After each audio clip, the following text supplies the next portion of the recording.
It started with a sound that I still hear in my nightmares. Not a polite tap, not the kind of friendly rap you get when the mailman has a package or a Girl Scout is selling cookies, but a violent, earth-shaking thud that rattled the very frame of our front door, vibrating through the floorboards and straight up my spine. It was barely 7 a.m. The sun hadn't even fully burned off the morning mist in Oakwood Terrace, and my wife, Elena, literally dropped her coffee mug into the sink, the ceramic shattering just as a second wave of pounding assaulted the wood like a battering ram.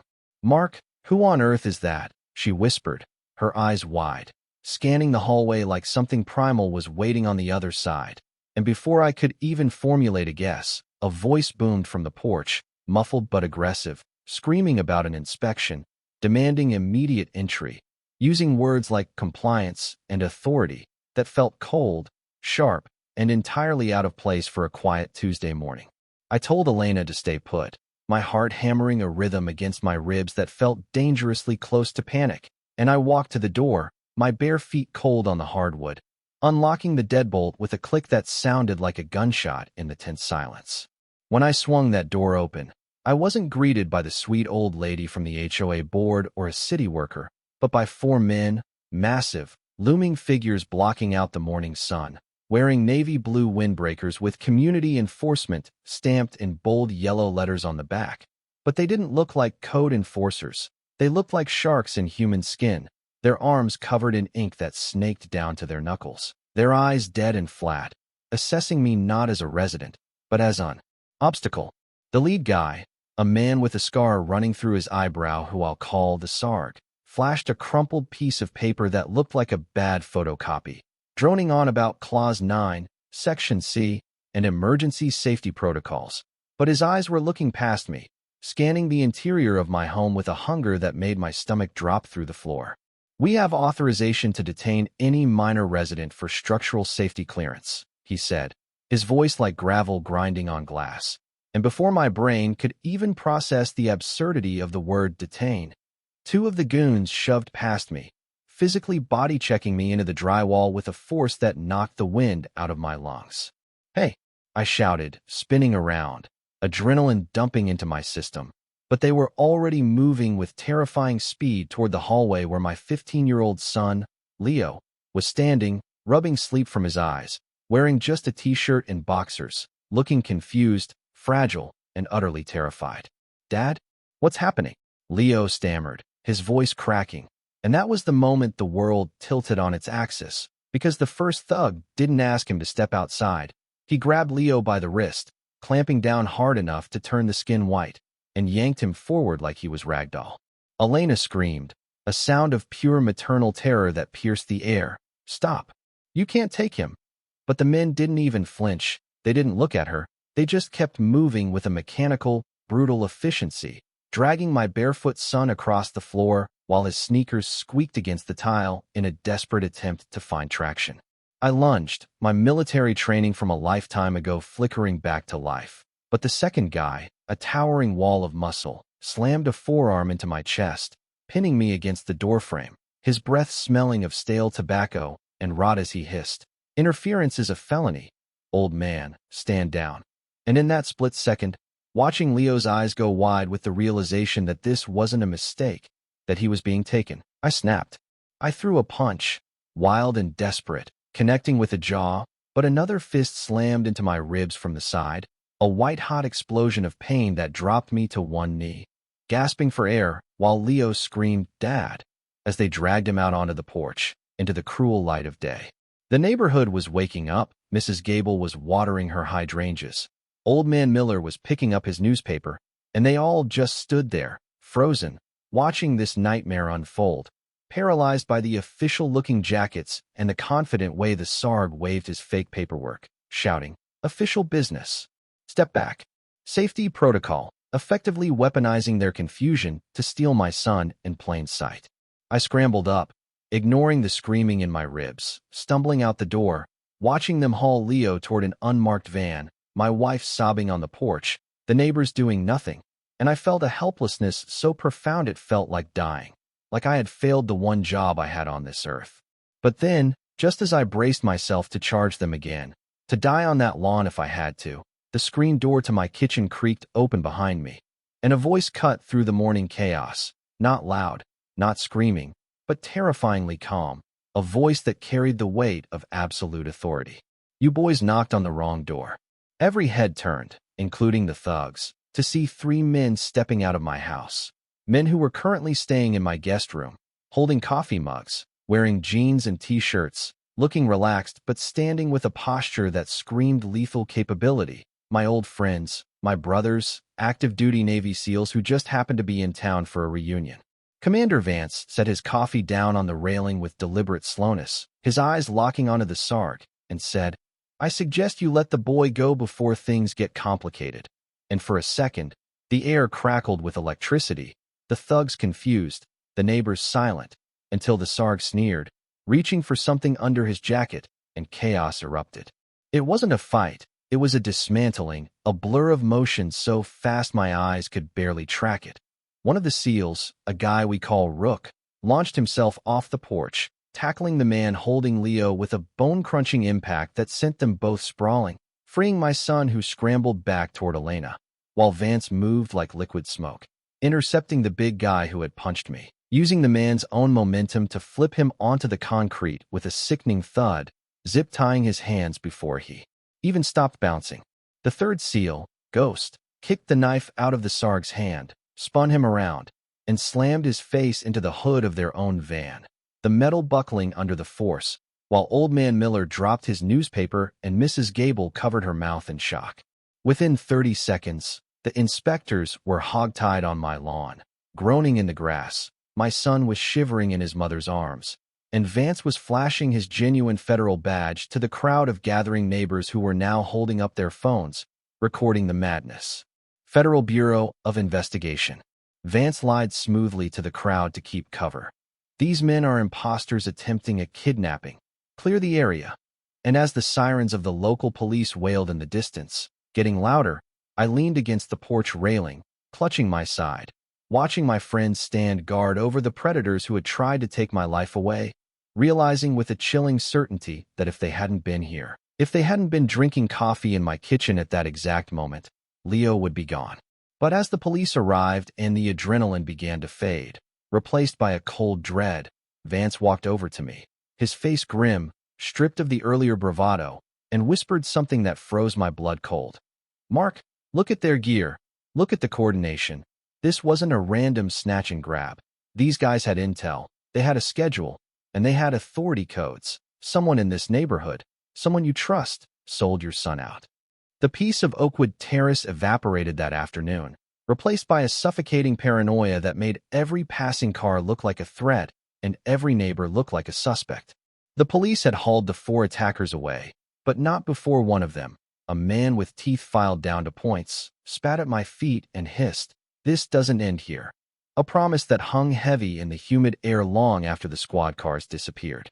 My house, once a sanctuary, was now a fortress under siege. Vance and his team, Rook and Ghost, transformed my dining room into a tactical command center, covering my wife's floral tablecloth with maps, encrypted laptops, and sidearms that gleamed ominously under the chandelier. Leo wasn't speaking much. He just sat on the stairs, hugging his knees, flinching every time the floorboards creaked, his eyes darting to the window where the world outside felt hostile and hungry. Vance sat us down, his face illuminated by the blue light of a laptop screen, and dropped the bomb. "This is a network, Mark. We've been tracking chatter about the collection for months. Fake officials, compromised HOAs. They target specific kids, usually specifically profiled for leverage or trafficking, and they never just try once." That night, the psychological warfare began. A drone, sleek and black with no running lights, appeared over our backyard fence, hovering silently like a mechanical vulture, its camera lens fixing on our kitchen window where Elena was trying to make tea with shaking hands. I went out to yell at it, to throw a rock, anything, but Ghost raised a suppressed rifle and with a single, muffled thwip, sent the machine spiraling into the grass in a shower of sparks. But the message was clear: "We are watching you." An hour later, a package was left on the doorstep, just a plain cardboard box, and when the bomb squad robot detonated it remotely, it turned out to be a flashbang. a non-lethal explosion designed purely to terrorize. The boom rattling the windows and sending Leo screaming into the closet, burying himself under a pile of coats. "They're trying to flush you out," Vance said, his jaw tight. "They want you to run, because a moving target is easier to hit than a fortified one." But the real blow, the one that hurt more than the ribs the thug had cracked, came the next morning when Rook cracked the encrypted comms from the attackers' phones. He called me over, his expression dark, and pointed to a photo on the screen, a surveillance shot of my house taken from across the street, accompanied by a stream of texts detailing our schedule, our alarm codes, and even Leo's bus route. "The source is inside the perimeter," Rook said, tapping the screen. "The IP address for the leak belongs to the president of your homeowners association." My stomach turned to ice as I looked out the window at the house directly across the street. The perfectly manicured lawn of Mr. Sterling, the man who had brought us a casserole when Elena had the flu, the man who waved every morning, the man who was currently pruning his roses with the calm demeanor of a saint while selling my son to monsters. It was a betrayal so intimate, so vile, that I wanted to grab a weapon and march across the street right then. But Vance stopped me, a heavy hand on my shoulder. "No, Mark, we don't just want the middleman. We want the buyer, and tonight is the monthly community meeting. Sterling is scheduled to hand over the updated file on Leo to a consultant. That's our window." The meeting was held in the damp, fluorescent-lit basement of the community center, a room that smelled of stale coffee and bureaucracy, packed with neighbors who were whispering about the disturbance at my house, unaware that they were sitting in a shark tank. Sterling stood at the podium, wearing a beige suit and a smile that didn't reach his eyes, talking about property values and undesirable elements, his gaze flickering to me with a smug arrogance that made my blood boil, while Vance, Ghost, and Rook sat scattered in the crowd, disguised as bored residents in polo shirts. "We have some specialized consultants here tonight to help with our security issues," Sterling announced, gesturing to the side door, and my heart slammed against my ribs as a man in a sharp black suit walked in. Not a neighbor, not a cop, but a predator, his eyes hidden behind tinted glasses, even indoors. He walked straight to Sterling, who handed him a thick manila envelope containing my son's life. And in that moment of transfer, the trap sprung. "Federal agents." Nobody moved. Vance's voice boomed like thunder, and the room erupted into chaos, chairs scraping, people screaming, as Rook tackled the buyer and Ghost slammed Sterling face first into the podium, the traitor's nose crunching against the wood. But we had underestimated them. We thought this was just a handover, but it was an extraction. The lights in the community center suddenly died, plunging us into pitch blackness, and then the windows shattered inward, not from stones, but from the deafening crack of automatic gunfire. The screams of the neighbors were drowned out by the roar of assault rifles as a second team of mercenaries, heavily armed and wearing night vision goggles, breached the perimeter, not to inspect, but to erase the witnesses. Get down, I roared, grabbing Elena and Leo, shoving them behind an overturned heavy oak table as bullets chewed up the drywall above our heads, dust and plaster raining down like snow. Vance slid next to us, his pistol barking controlled shots into the darkness, shouting over the din. "They're here to clean house. We need to hold this room." For 20 agonizing minutes, we were pinned down, the air thick with smoke and the smell of cordite, the flashes of gunfire the only light in the terrified dark. I wasn't a soldier anymore, just a dad, but I grabbed a fallen pistol from a subdued mercenary and stood guard over my family, firing blindly into the breach, feeling the primal, animalistic need to protect my blood. It was a war zone in a suburban rec center, Sterling screaming for mercy somewhere in the dark, the neighbors realizing too late that their safety was an illusion, until finally, the sirens of a massive police response pierced the night, forcing the attackers to retreat into the shadows, leaving us battered, terrified, but alive.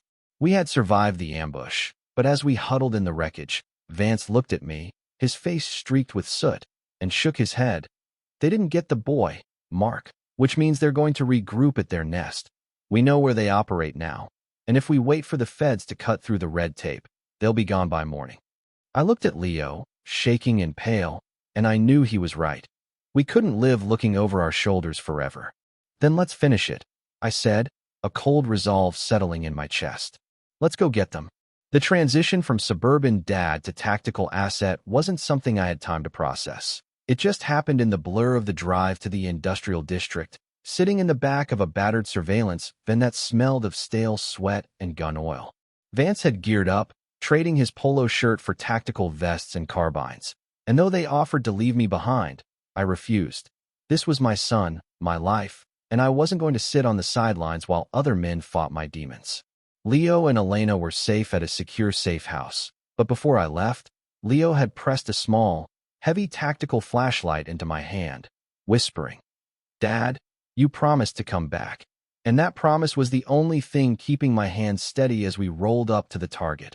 A derelict warehouse on the edge of the river, rusting and ominous under the moonlight. "This is the hive," Ghost whispered, checking the thermal imaging tablet. 30 heat signatures inside. Armed patrols, fortified exits. This isn't a clubhouse, it's a paramilitary forward operating base. The plan was a surgical strike.